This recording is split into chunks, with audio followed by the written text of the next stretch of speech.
ভাদু মাদ্রাসার প্রথম জমি দান করা ব্যক্তিটার নাম কি? একজন লোক বলেন। মরে তো গেছে, ওটা তো জানছি আমরা। এই গ্রামেরই এই আল্লাহ রহম করে, কি দিয়ে পরিচয় দিব, আলাউদ্দিনের চাচা জুনাব হাজির জামাইয়ের নাম কি জি কার্বনার? হ্যাঁ, রহমতুল্লাহর শ্বশুরের নাম কি? হাজি জুনাব আলী। হাজি জুনাব আলী মুজাম্মেল মুলবির বাপ এই দিয়েছিল সর্বপ্রথম ভাদু মাদ্রাসাতে 10 কাঠা জমি। তারপরে অনেক যুদ্ধ গত হয়েছে। তো আজ পর্যন্ত কি ভাদুর লোক আর ওই জমানার যারা লোক তারা জুনাব হাজিকে ভুলতে পেরেছে? পারেনি। যতবার মাদ্রাসার জালসা হবে, যখনই মৌলবীরা দোয়া করবে তো জুনাব হাজিকে সাথে করেই।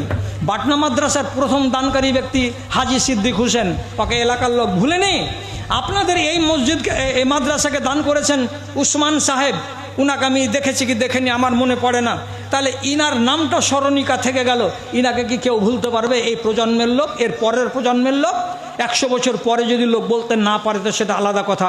তাহলে আজকের জন্মলগ্নে আপনাকে ইতিহাসের সাক্ষী হতে বলছি, কে আছেন 1000 টাকা দেওয়ার লোক?